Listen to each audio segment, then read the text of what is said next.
and going to not knowing if I was going to meet my quota in a week. It was scary, but courage is, looking fear in the face and moving forward anyway. And that's what I did. So I always say, start with what you have in your hands. What is free?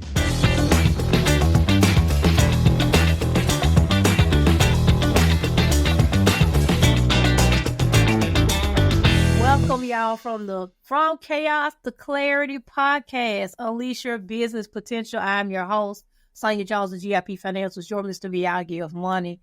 And y'all, we've got the financial super friends in the house. I'm just so excited that we not only get a chance to connect with local entrepreneurs, but also folks that are partnering with us to do the work of and not only informing entrepreneurs about finances, but also just giving them basically the tools to fish, right? Not just giving them the fish, but giving them the tools to fish. And so I have with us today Ms. Shirelle Brown of SB Consulting and Investing Services. And we met each other through Webex South, formerly Women's Business Center South. I know they did some rebranding recently, and Sherelle did an amazing presentation on just talking about primarily grant writing, business planning, just kind of showcasing all of her skills. And I could just even tell by, listening to her, not only she got that Memphis swag, but she definitely also has the skills to empower entrepreneurs. I could tell if she's not a teacher. I don't know if you got a teacher background, but I felt the oil on that thing. So I was like, I definitely want to make sure that I connected with Sherelle to talk about how we can partner and get her on the podcast so y'all can hear her and be just amazed by her as I was. So Sherelle, thank you for coming on. Thank you for having me. Wonderful, wonderful. So let's get this conversation started, shall we? So Sherelle, tell us about your business and how you got started. Okay. And so thank you again, Sonia, for this opportunity to just share with your audience. I am humbly grateful for that. And so I started about 5 years ago. After I retired from government, I worked for about 20 years, combined service with MPD, the Sheriff's Department, and lastly, the Shelby County Board of Commissioners, where I retired as a grant coordinator. Okay. And so I retired angry. I retired without a plan. I just knew that in that particular moment on that day, I was tired of feeling undervalued. I realized that, I could drop dead at any given moment and they will simply step over my dead body and replace me. And so looking at the talent and the skill that I brought to the table working for the government, I created their grant system that they still operate from on today. And of course, you would never get the credit for that, and so I was looking at, the energy that I'm putting in making their organization great, I could put that same energy towards my passions and my dreams. And I remember when I submitted my resignation letter, I had the opportunity to rescind it. And I remember going into my office and I got on my knees and I prayed and I cried out to God. I said, God, there is more to my life than this. I know it is. I'm too talented to just settle for this obligation because I had 2 kids, single mom. One child had just went off to college, and it was always a struggle. And so I was like, God, if you want me to stay here, I will stay. But if you're telling me I could go, I will go. I don't know what I'm going to do, but I just know I don't want to do this anymore. And so it was like hearing a voice said, step out of the boat, get out of the boat, be Peter, walk on water. I got you. And so I did. And so that was 5 years ago, come June of this year.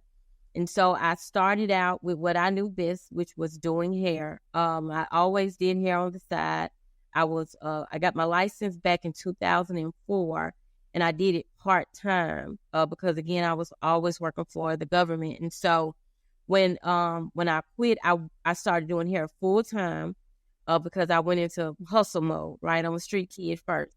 So I started doing hair full-time. And, it was just kind of fizzling out. It's like I was losing the passion. I ain't no spring chicken no more. So my back and stuff, it was just a lot. And so my passion is writing. I've always been a writer. And so I started writing grants because that's what I learned with the government, learned about grants. And so I started writing grants for people, started writing government grants because I knew the ins and outs of that grant system because I had basically built it. I had designed the whole system. And so I started out doing that, and COVID ended up hitting. And so I had to shut down the hair business. So I saw that as a shift. And so I started with what I had in my hands. And that's what I train all of my clients. I tell them, don't look at what social media is doing. You have to be so in tune with yourself. You have to be so in tune with God that, you have a personal relationship where you go to God and say, okay, God, what is it that I'm supposed to be doing? What did you have in mind when you created me? How am I going to solve a problem in the earth? And that's what my prayer life began to turn into.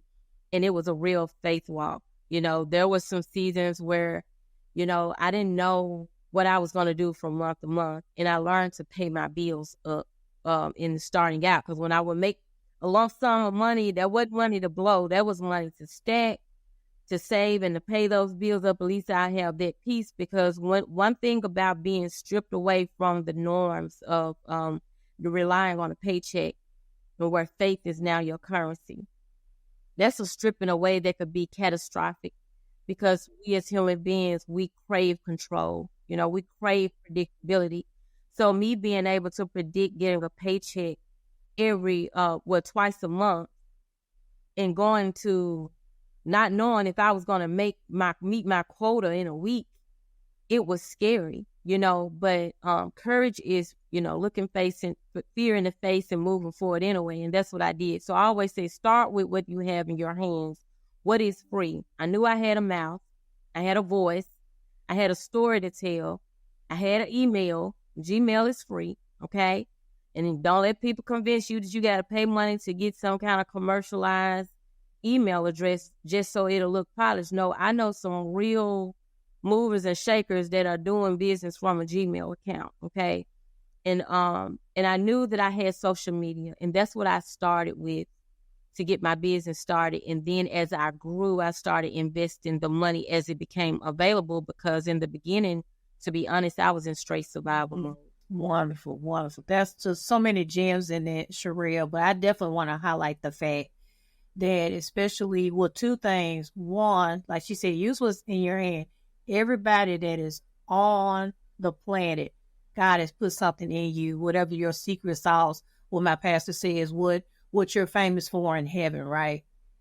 Everybody's got something that they possess. And especially like Sherelle, your story is very much kind of like mine, to where actually God had to kind of push me out, of my full-time job. He gave me the audible to leave. And, just like you said, that whole element of control, I wanted to at least even control how I wanted to leave my full-time job. He was like, nope. Boop. And I was just like, what in the world's going on? But that's another conversation for another day. But man, when I tell you, entrepreneurship is definitely it's a faith walk. No doubt about it. Because you're going to have those highs, you're going to have those lows. But what Shirelle also mentioned about the importance of stewardship, y'all.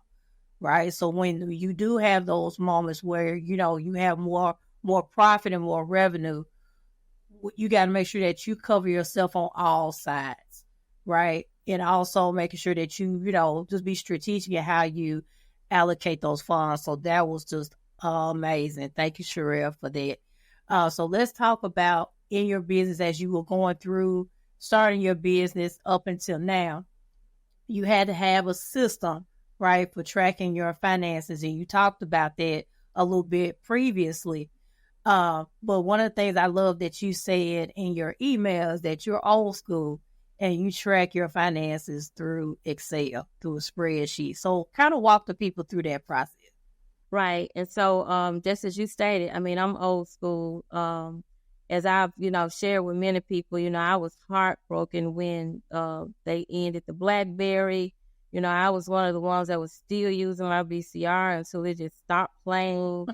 And, so I'm just old at heart, okay? And I still have a record player. So go figure. So yes, I'm manual. I don't put a lot of faith in this electronic stuff, and not to say that I've experienced anything major to make me doubt. But it's just I know that artificial intelligence is what it is. It's artificial. And so I don't put a lot of faith in it. I have tried systems like ADP, but my mind always said, girl, we could do this. We could be doing this, and so I go back to doing what I feel comfortable with. Now, I will say, as far as when I first started, I didn't know what I was doing. I was so afraid, and that imposter syndrome was just in my ear. God blessed me to have a financial advisor. From the age of 18, she was just dropping nuggets that she was ahead of us. And so she ended up quitting her job first, right? So she's ex-government as well. Okay. And we worked together for about maybe about 11 years before she quit. So she quit. She got out she got out of chains first. And so she started her business, and she was just educating a lot of us that, work with her. And so God blessed me to connect with her because she had already been out and was like maybe 5 years ahead of me. She was schooling me on a lot. And so she helped me with my taxes, with filing my taxes. She educated me on the Schedule A's and, just not to panic, because I was so broke. I remember because I was waiting on my retirement. Now, when I left the government, they held my retirement for 6 months for whatever reason. I retired early. They taxed a big chunk of my money. And so me in that waiting period, again, I was in hustle mode. I just felt like I wasn't legit. And she was like, no, you could be a sole proprietor, till you get your weight up. Don't feel bad about it because, I want to be the real deal legit. I want to jump out LLC, be legit. And she was like, girl, you got to crawl before you walk. And so she was the one that, walked with me. And her name is, her business is D Rich Financial Services. She was phenomenal. And so, both of us being old school, coming from government practices, they sent us through all of the Excel, Microsoft training. So they were big on Microsoft. So that's how we just kind of stuck to what we knew. But she advanced.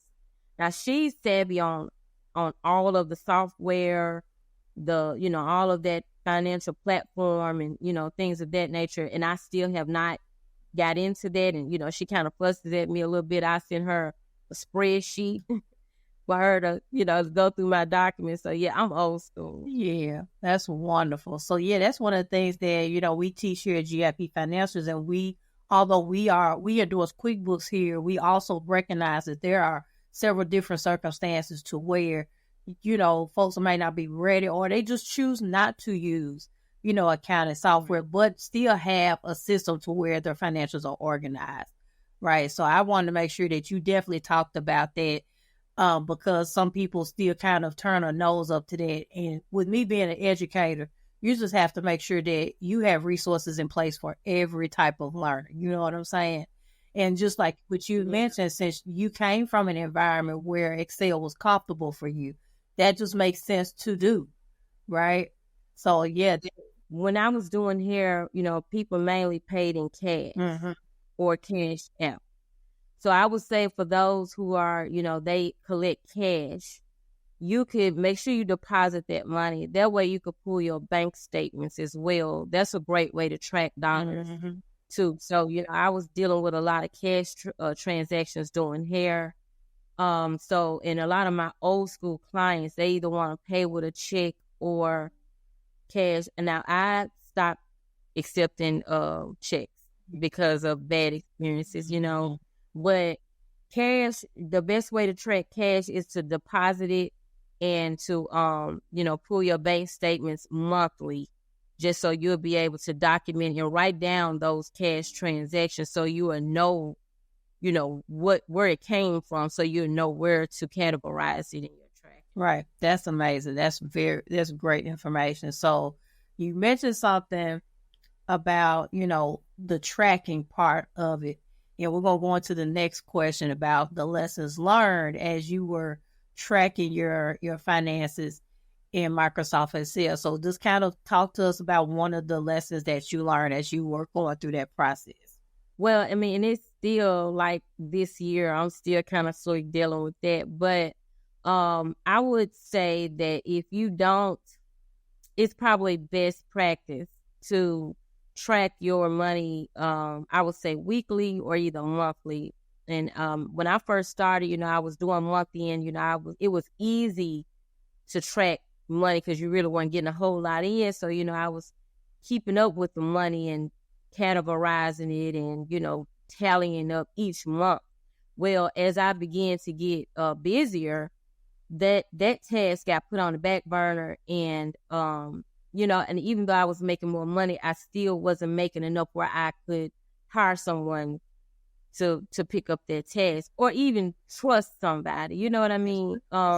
Because that's another thing. You can't trust everybody to count your money, because some people are literally counting your money, seeing how they could, maneuver in. And I never want to get so big to where I'm so hands off and I'm delegating everything. People could be robbing me blind and I don't even know it. You know what I mean? So, but I would say tracking your money month to month or either week to week.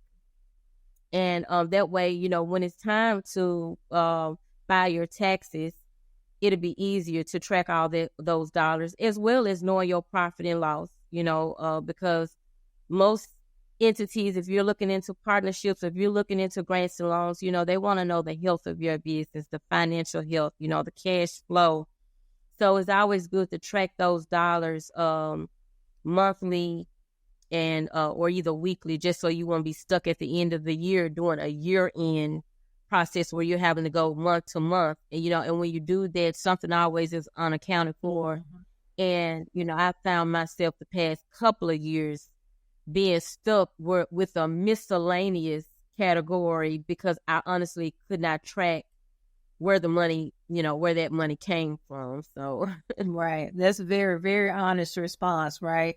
So, yeah, absolutely. So, again, y'all, when you're going through, your financials, just like Sherelle said, weekly or monthly, I prefer monthly, just like you said, because you got that statement that's kind of like your buddy to kind of help you kind of check off and make sure that you're, capturing everything that came, in the account as well as out of the account, right?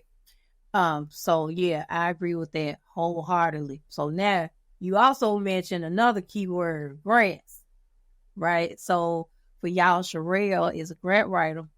So I just want to put that out there. So I also want to, Sherelle, talk about your experiences with receiving and acquiring grants and loans, and if you can offer any best practices for those businesses who are thinking about, getting grants and loans, or if there are any funding opportunities for their particular type of business. Yes, and thank you for that shout out.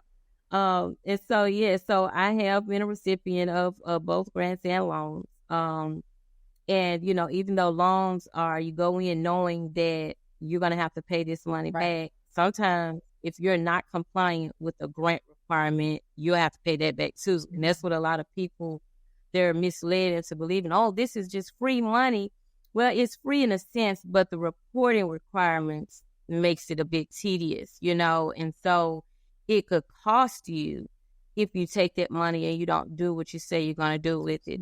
So there it goes back to the stewardship clause that you mentioned, and so I've been a recipient of both. Another thing that I would mention is important is if you are acquiring contracts through partnerships with other businesses, or if you're working as an independent contractor, make sure they give you a 1099, because on some of the recent grant opportunities, I noticed that they want you to upload your 1099s for that previous year, not just your tax documents, not just what you filed.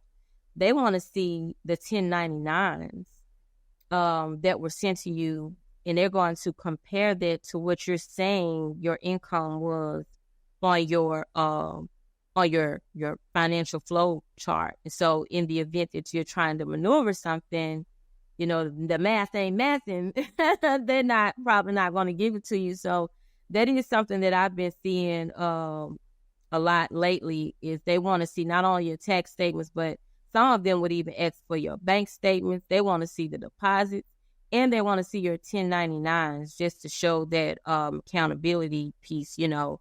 And so as far as my writing grants, I recently changed my business model from business to concern to business. And the reason why is because it is hard to till the ground of an individual who's not already in tune with the mindset of an entrepreneur. Agree. So if I'm having to convince you that you need to track your dollars, if I'm having to convince you that, you know, you need to do X, Y, and Z, and you have not already been made privy to that, it makes me work harder. So I mainly work with entrepreneurs, and it's harder for small businesses to get grants than nonprofits. You know, in Shelby County alone, there's $4.5 million or more given out annually in grants to to churches and to nonprofits, but nothing to small businesses. So what I encourage small businesses to do is to serve. How does your mission, your vision for your small business, look at that and see how it could serve the mission of a nonprofit or a church, and see how you can serve alongside them, even if you have great ideas about community development or, you know, community outreach practices or youth development. Write a proposal, all right? And I do help with writing proposals as well.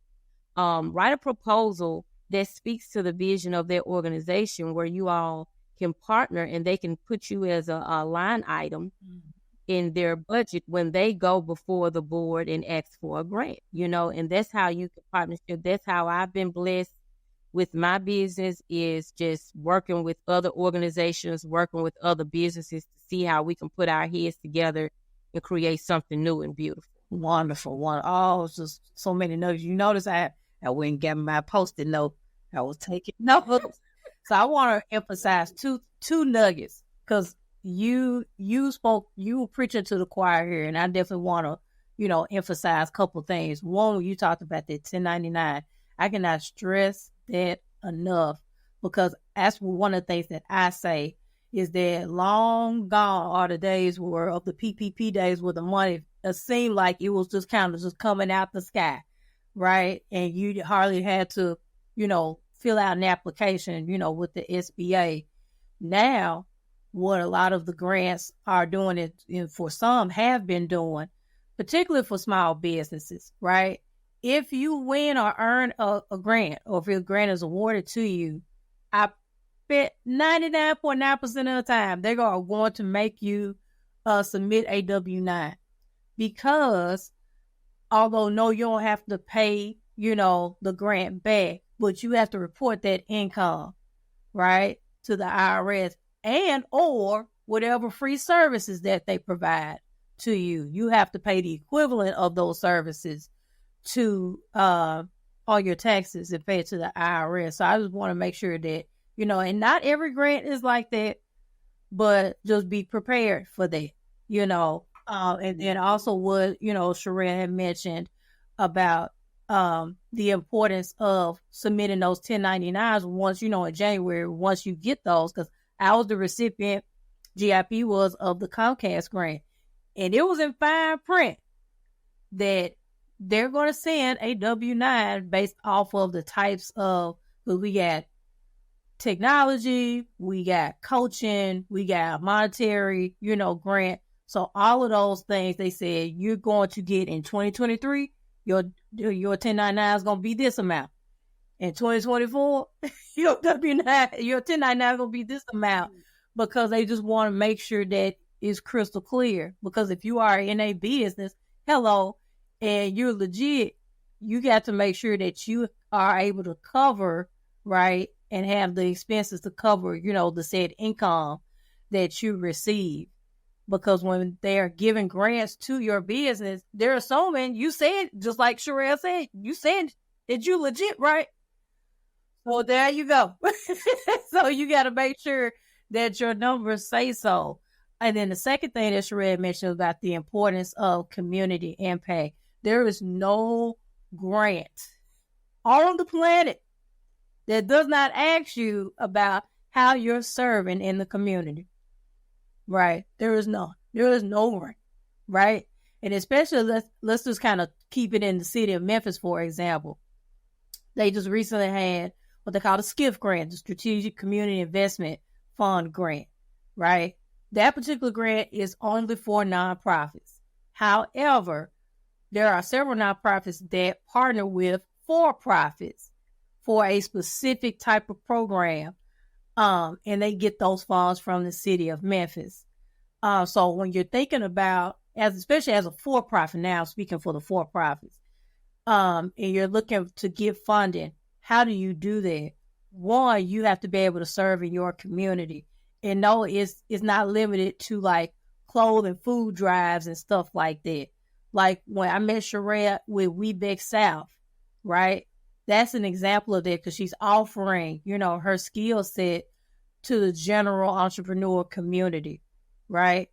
Or you can partner with a nonprofit. Take your skills, offer a free workshop, whether it's to other entrepreneurs based off your business model or, to whoever your target audience is. If there's a professional organization, that's a community-based organization. That's how you can make sure that you're able to contribute to be able to talk about how your services, and your products are helping the greater good, right?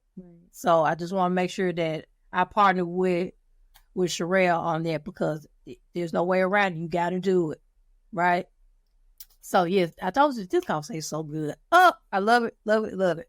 So we talked about, Sherelle's journey as, going through bookkeeping and her opportunities to get funding. And also she shared some best practices with us about how to get said funding. So let's go back to you, Sherelle. Now we're talking about you. So with all this, you're an entrepreneur, you're a mom, all this stuff like that. How are you investing in you? I've always been like one of those decompressors, right? I give so much of myself to the world. I have given so much to my family. Now that my children are adults, they're both doing their own thing. I'm an empty nester. It's just me and my dog. I swim. I don't eat meat anymore. So I'm really going deeper into this all natural lifestyle holistically, where I'm applying it in every potential area of my life. Even with, building generational wealth, and wealth is not just, finances, blessings are not just money. I'm learning to just appreciate everything, including the struggles, including the hardships, just the journey of life, right? And so what I do is I spend a lot of time alone, and I find myself, I go out when it's a transactional ordeal, unless it's at church. But, even then I'm so self-contained. I rarely look at television. I'm a bookworm. I don't have all of those apps on my phone because I don't like being distracted by my phone. I don't do work from my phone. If I'm going to work, it has to be sitting down in my office space because my job trained me, right? I mean, I worked for the government since the age of 18, and so for me, it's just, I don't know. I love the sunlight. I love the outdoors. It's just a daily appreciation, and each day brings something new, and every day that I wake up, I ask God to make me an answered prayer, whatever way that looks like, make me an answered prayer, and so I don't start my day at the break of dawn for people anymore. It's me and God the majority of the morning. I start my work day at about 10 a.m.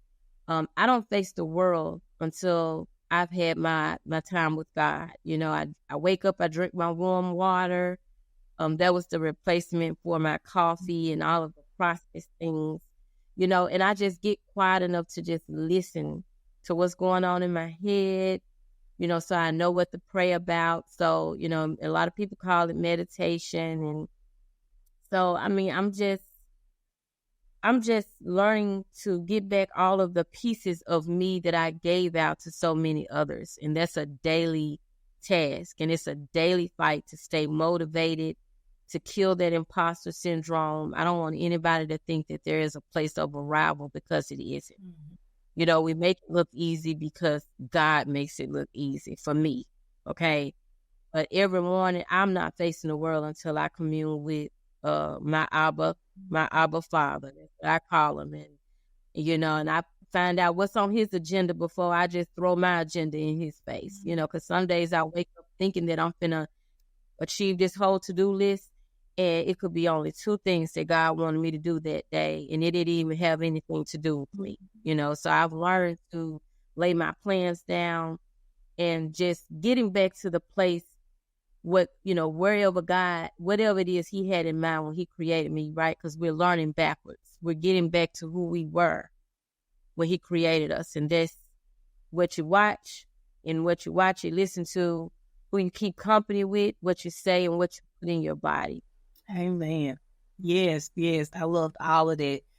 You are so disciplined. I just love what you were talking about, because at the end of the day, as you're, especially in the realm of entrepreneurship, you are constantly pouring. That's just in one area. We're not even talking about, you know, the other roles that you play, and you have to constantly like be available and then pour. You still have to have a space where you're being poured into, right? So everybody else can get the overflow, right? Right. Absolutely. Absolutely. And so we talked about how you invest in you. How do you invest in your business? Just continual education. I have an insatiable appetite for learning. I'm researching something every day. I read every day. So I invest in my business by, you know, researching the new trends, how I can make it operate better, just so that I can remain relevant. But at the same time, in tapping into what's new, I don't let that take away from the authenticity of my business, because my business works because of what I bring to the table. You know what I mean? And so for somebody who may be struggling with marketing, what I would tell you is this: it's all about God's timing. I invested a lot in marketing in the beginning because I was really just trying to get the word out, you know, as society has painted that picture that we should.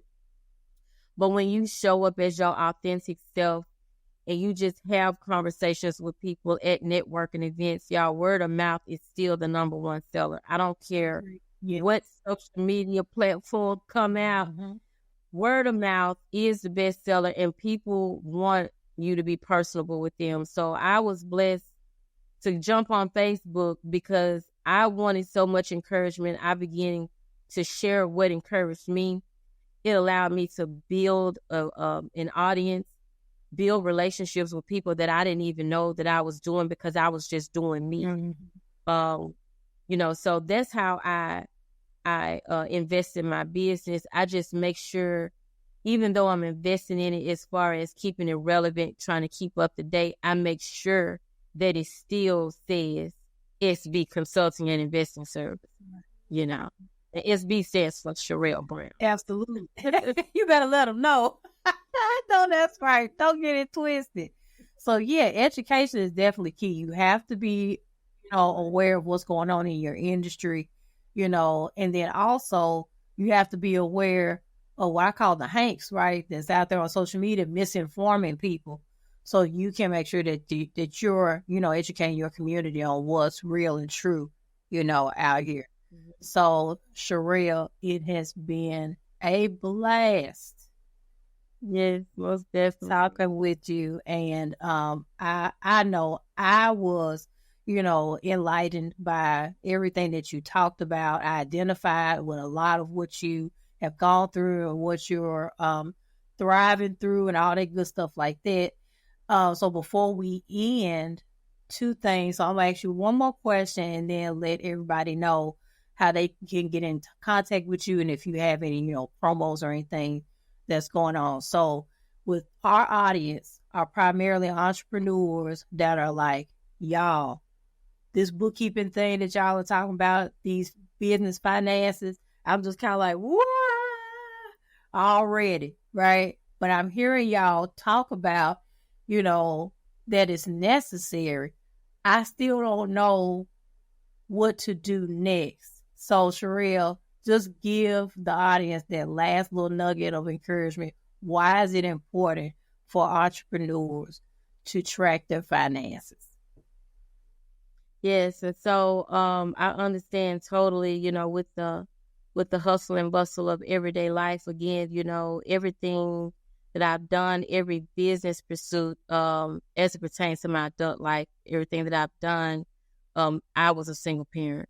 And so I understand firsthand how the busyness of life can just get in the way, right? But you have to prioritize time and categorize, your day.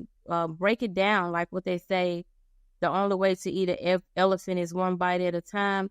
We have 7 days in a week. You have to decide what days you're going to do what, okay? And so me and my children, I established some boundaries and some rules and regulations, and I let them know, hey, on this certain day, mom is going to be busy doing X, Y, Z. Give me 2 hours. All right. And even if you can do 30 minutes a day towards your business, block out that time to focus on what did I do today? Do a decompression every day. What did I do today? What did I accomplish? How much money did I make today? What was the source of that money? It can be as simplified as that, keeping a journal. Because every day, me and my children, we did a decompression. We had to tell a highlight of our day and a low light of that day. And that was my way of killing multiple birds with one stone, where I was able to jot down and reflect on exactly what it is that I did, and how much money that I made that day, where did it come from, and just keep a log of that. And before you know it, when you do it on a daily basis, it becomes habitual, you know what I mean? And so it's not a whole big deal. It's you getting control of your life and your day and not allowing your life and your day to control you. Like I said, I'm not facing anybody before 10 a.m. I'm just not. Not unless it's one of my kids and they know not to blow me up during a certain time of day, not unless it's an emergency. So if you're calling me at 7 a.m., it got to be real important. If you're my child, and because they know me, right? So you have to establish some boundaries, establish some rules and regulations, not just for everybody else, but for yourself. And you got to stick to that, you got to be true to you before you're even able to be true to everybody else, right? It starts with self. If you can't keep your word with yourself, then it's going to be kind of hard to do it with everybody else. So it's good to hold yourself accountable and just map out your day, get control of it. I understand the business. Just get control of it and yeah, that's it. Take control of it. Wonderful. So you heard it from Sherelle, right? Yes, we're not sugarcoating anything on this podcast. Tracking your financials, right, can be a barrier. It's going to be uncomfortable. There's no way around it. However, like she said, you got to eat the elephant one bite at a time. Prioritize your day, block out time, and then just get it done. Go as far as what your capacity and that time block can get you, and find resources that are going to help you get over whatever humps that you have in your financial planning. So, Sherelle, how can the people get in touch with you? And if you got any special things going on, let us know so we can support you. Right. So, email is good. Of course, getting on my calendar at Calendly That's CALENDLY .com/S as in Sam, B as in boy, C as in cat, I as in igloo, S as in Sam. So that's for SB Consulting and Investing Services, okay? So that's calendly.com/SBCIS. It's the best way. And on that, you will see a link that will take you to an information page that gives you all of the information about me, what I have going on, as it relates to the nonprofit. I am also the CEO of the Independent Parent Nonprofit Organization. And so you will see information on that because I am passionate about helping single parents. We promote stability, okay? And that's the whole trajectory of my life. Being raised a military kid, my dad is ex-vet, so I suppose I've been to Iraq. All right. Because he raised us and he trained us to be disciplined. And that's what I try to help single parents to achieve in their households. And, so if you want to get in touch with me, that information is there. You can also shoot me a text at 901-502-4698. And I will respond and let you know, the earliest time that we can speak or we can converse, via text, because some people text savvy. Hey, I'm with it. I love it. It's very informal. But, and if you want to speak, then we'll arrange a time to speak. But the best way to get with me is to get on my calendar. All right. You heard it. You heard it here first. I'm going to text her too. That's why I like it. It's perfect. It's perfect. All right, y'all. So again, thank you, Shirelle, for just sharing your gift with us on the From Chaos to Clarity, Unleash Your Business Potential podcast. And y'all stay tuned because we're going to have some other episodes coming down the pipe. So just stay tuned. If you have not subscribed to the podcast, the link along with Shirelle's contact information will be in the description below. So take care, y'all, and we will see you on the next episode.